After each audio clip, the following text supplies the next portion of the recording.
Another day, another dollar. So this is the new apartment that I'm staying in. I've got a one-bedroom apartment that's absolutely beautiful. I'm paying €133 for 2 weeks. Probably you would pay 400 a night for it anywhere else. So this is how you come in and out. Now I'll probably extend that and I'll get an even better rate. So it'll work out at about $270 for a beautiful one-bedroom apartment for a month. So this is one of the reasons why I say it's probably the best place to be. And you know, the arguments that I've been having with Kay on the basis of the fact that I keep on saying Hanoi is the safest place to be, it's the cheapest place to be, it's way better for us to stay here because we don't spend as much money here. But she frantically needs to get back to her family, and so you know, we're waiting on paperwork, and we did have a huge domestic dispute involving God knows, it's a different story. I don't know if I mentioned it. Maybe some of you know, maybe some of you don't. But let me press this. No, that's not supposed to be.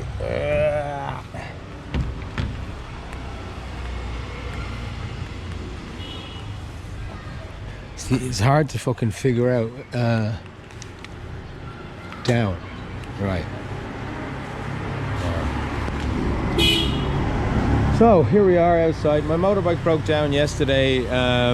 Lots of people wouldn't help me. I was just trying to get it to the nearest mechanic. Today on our AA meeting we were talking about, you know, the hostility that seems to be... Oh fuck, I forgot my mask. Oh Jesus. I'm only walking down as far as the shop. They're gonna freak out. Oh my god, I forgot my mask. Oh no. Now, if a police car pulls up, I'll get in lots of trouble, but I can buy a mask in this bloody pharmacy right there. It's a nice day today. Everybody's having a cool time of it. I'm actually looking for a powder that I need for my my injury. So, xin chào. Xin chào.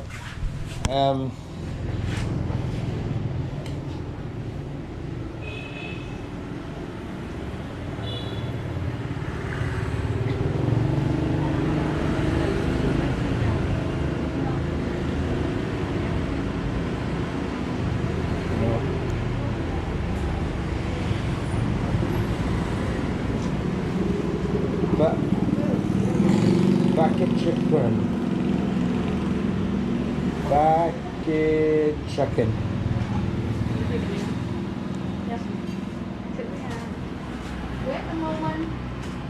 Bucket chicken.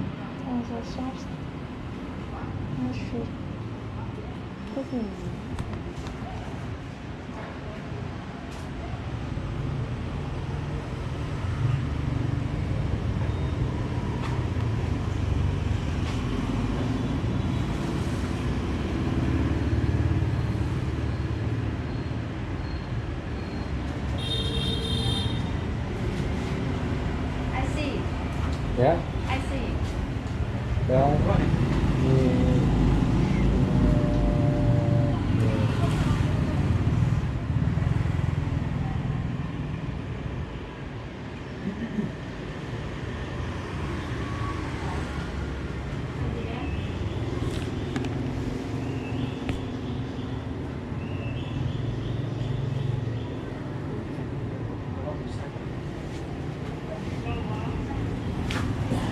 I'll be back. So here I am, the storyteller, telling this lovely little story. Today is a lot better of a day than it was yesterday. I think it was kind of scarier yesterday because later at night people seem to be perhaps a little bit more anxious. Now, my understanding is that you're not supposed to be in groups. You're only supposed to be in groups of 2. Now, there's a policeman there that's enforcing the law. The law is you're not allowed to sit, 2 people are not allowed to sit together. but they're all sitting together and I'm sitting here, so I'm allowed to sit here basically. So that's what we were talking about on the meeting. It's so hard to follow the rules. Like, the rules are wear a mask, don't be in groups of 2, but yeah, everywhere you go you see people in groups of 2. You can't stop people from being in groups of 2. That's literally impossible. It's just not going to happen. So of course, my leg injury today is somewhat improving. I'm trying to find a powder called Bacitrin. Is that, oh, there's a pharmacy. Okay, there's a pharmacy across the road from me, 24-hour, and they could have the Bacitrin. So I'm going to go to 2 or 3 pharmacies. Then somebody's going to come with petrol to fix my motorbike. And then I'm going to hopefully take a little cruise around town and try and just document and tell the little story of what's going on over here in Hanoi. Without upsetting anybody, obviously, but there are certain things that need to be said in relation to visas, in relation to how foreigners are being treated here, in relation to the, like, for example, the president listens to everything that the health minister said, and the health minister issued a letter stating, I officially recommend that you extend the exemption for the visa requirement until the end of the month. But yet the president hasn't come out and publicly said, officially, there is no need to worry about your visa until the end of the month. At the same time, schools are sending letters to all their teachers saying, officially, you don't have to worry about the extension visa. And there's a whole pantomime of people talking about it online. What do we do about our visa? Who's going to fucking, why should we pay so much money? There's extortionists, there's agents, there's like, people are scared of the foreigners. They want the foreigners out, but then they want the foreigners back in again as soon as the thing is finishes. And the law over here is like upside down, you know? So now everybody's staring at me, making me slightly anxious. The policeman's looking at me like I've got a bloody knife in my hand. There's no problem with telling stories because I'm a storyteller. I'm an Irishman and I tell stories. A guy called Dan said to me today, just remain calm as you navigate your way through the craziness of this world, and remember what they went through and how strong they are, and that they have community spirit, and they believe in family, and they believe in, you know, they believe in supporting everyone. Like the marketplace over there, they're all helping each other, they're all helping everyone, so everyone is helping, everyone's working together, and that's the story. Oh, there's a medical guy, there's a medical guy that, I don't know, there's a few people that drive around to make sure that you wear the mask. It's a weird one. All right, over and out, I'll pick it up later. 1 minute.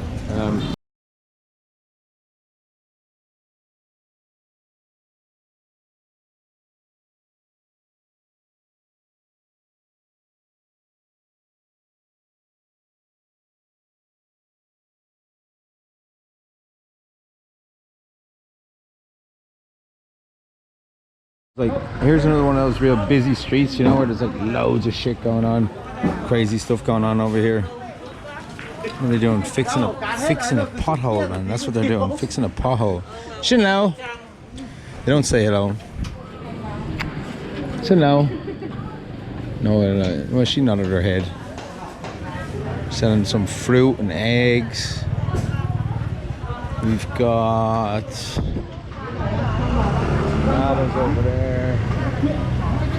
There's the fruit and vegetables, clothes. An angry man shouting. Motorbike, driving too fast. Bags and bags of rice.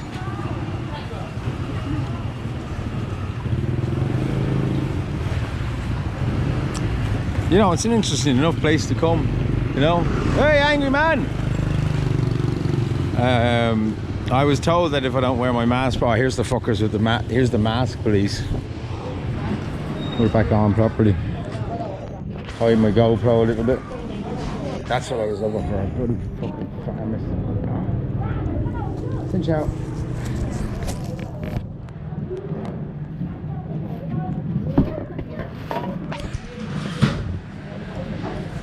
Like, here's another one of those real busy streets, you know, where there's like loads of shit going on, crazy stuff going on over here. What are they doing? Fixing a pothole, man. That's what they're doing. Fixing a pothole. Hello. They don't say hello. Hello. No, well, she nodded her head. Selling some fruit and eggs. We've got tomatoes over there. There's the fruit and vegetables, clothes. An angry man shouting. Motorbike, driving too fast. Bags and bags of rice.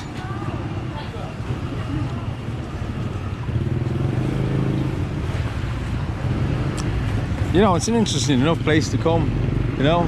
Hey, angry man! I was told that if I don't wear my mask, oh, here's the fuckers with the here's the mask police. We're back on properly. Hide my GoPro a little bit. That's what I was looking for. Bloody fucking farmers. Cinch out.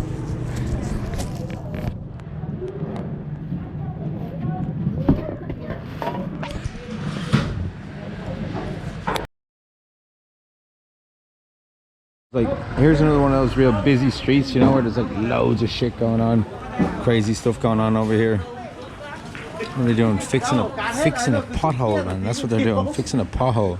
Hello. They don't say hello. Hello.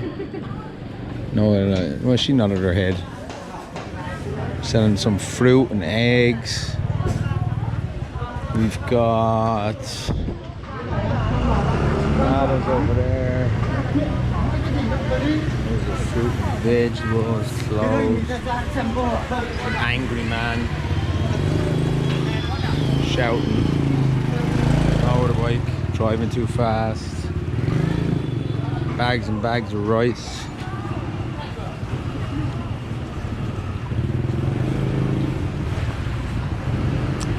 You know, it's an interesting enough place to come, you know. Hey, angry man! I was told that if I don't wear my mask, oh, here's the fuckers with the here's the mask police. We're back on properly. Hide my GoPro a little bit. That's what I was looking for. Bloody fucking farmers. Cinch out.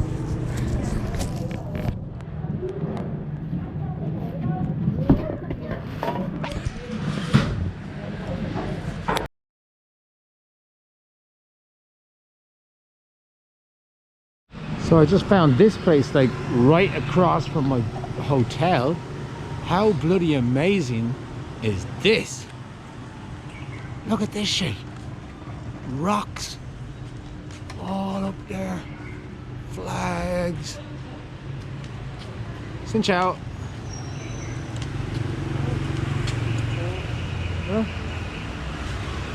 Wow. Whoa. Look at that, guys.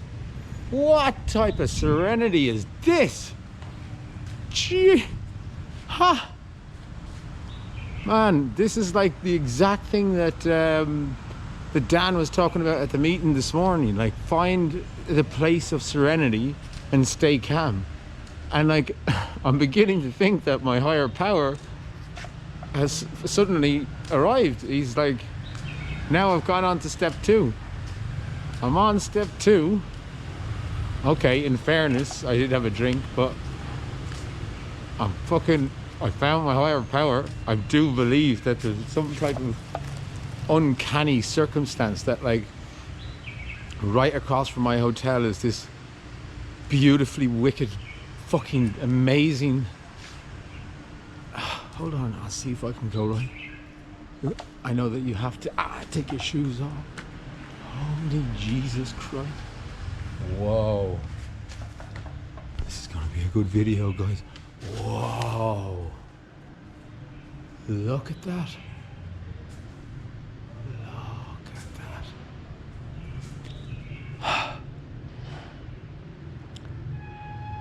You just have to take a few seconds to take it in. Like, the difference in culture between us Westerners and the Easterners, and how they respect and treat their religion, and their religion is so profoundly different to ours that they create these little oases in the middle of a crazy city like Hanoi.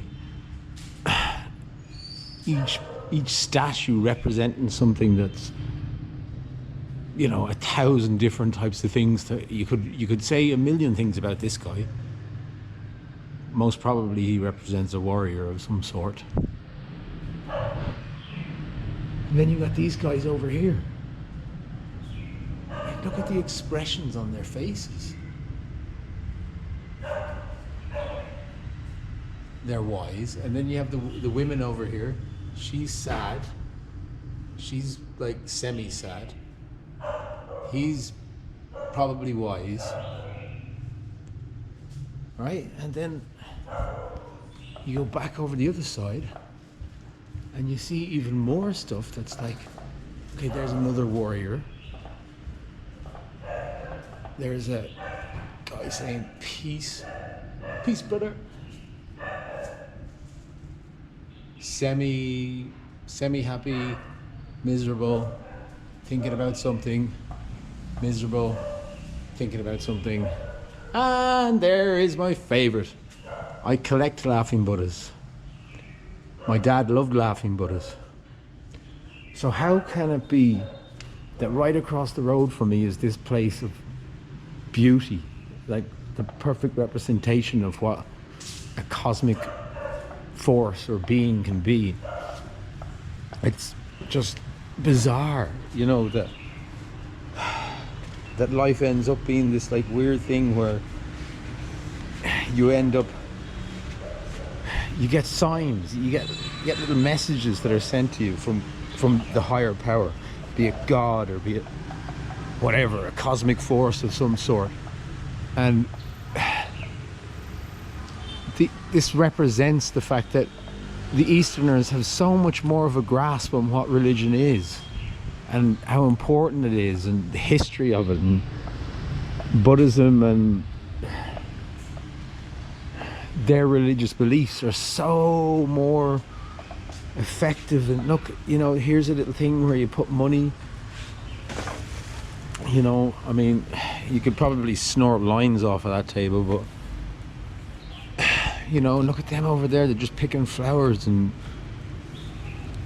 just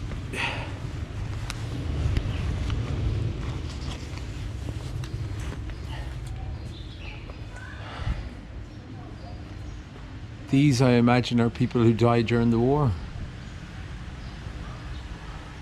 There you go. Unreal, lads. Okay, I'll leave it at that because I have to go and meet the guy who's going to fix my motorbike, but let's see what happens in the next part. So, chapter 3, we just got the motorbike fixed. Your woman was quite pleasant about it. It's the 4th time I had to buy a battery, but batteries just they die sometimes. Now I'm going to take a quick cruise around, show you some of the you saw that in the last episode. So hotels are open.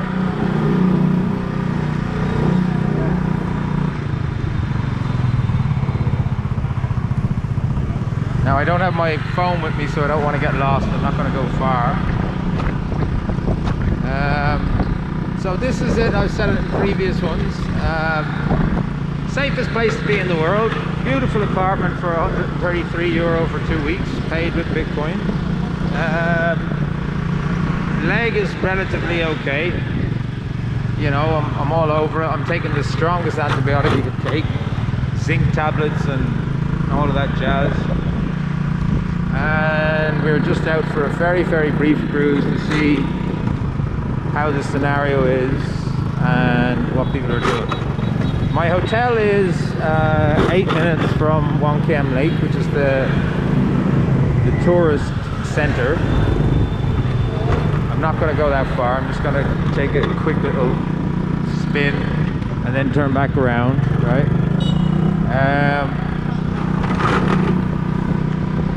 Yeah, I mean, one of the things about about Hanoi and the motorbike thing. You can buy a motorbike over here for like $30 if you want. You know, they're cheap as chips, and if they ever break down, the mechanics are everywhere, and it only ever costs like $2 to get them fixed. It's a nice looking church.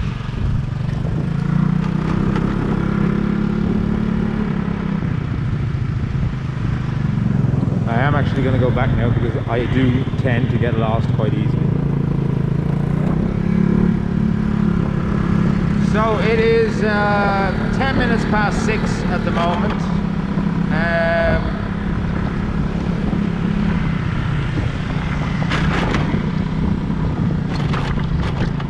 Everything is more open than it was yesterday. And so the things are constantly, you can skip that if you want.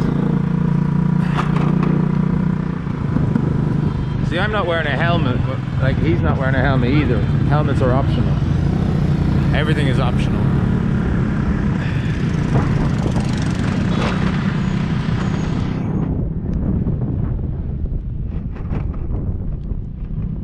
And if any of my frenemies do end up watching this, as I think I said before, you wouldn't be able to last a day in this cartoon life.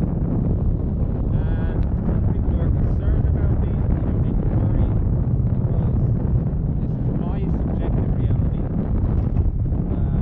I am a beautiful baby boy that was given to me by the grace of God, and he's doing fine.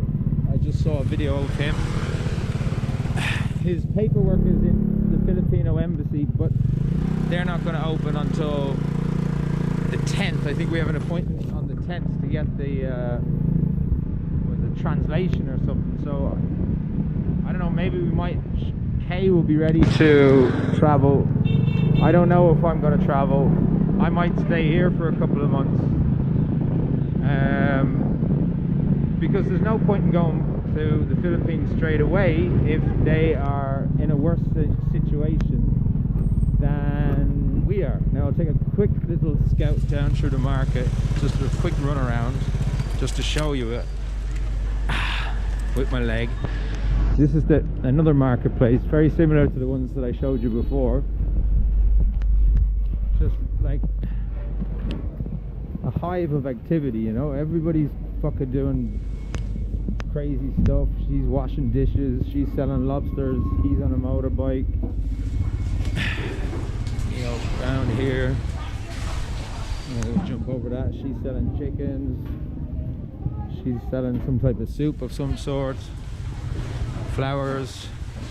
There's a little baby, she's doing good business over there. That's an unusual shop. Lads are selling meat.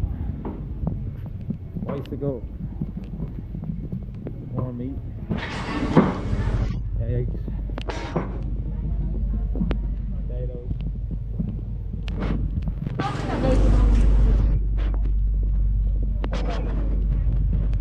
So there you go. So that's the local market, and I'll see you in the next cartoon.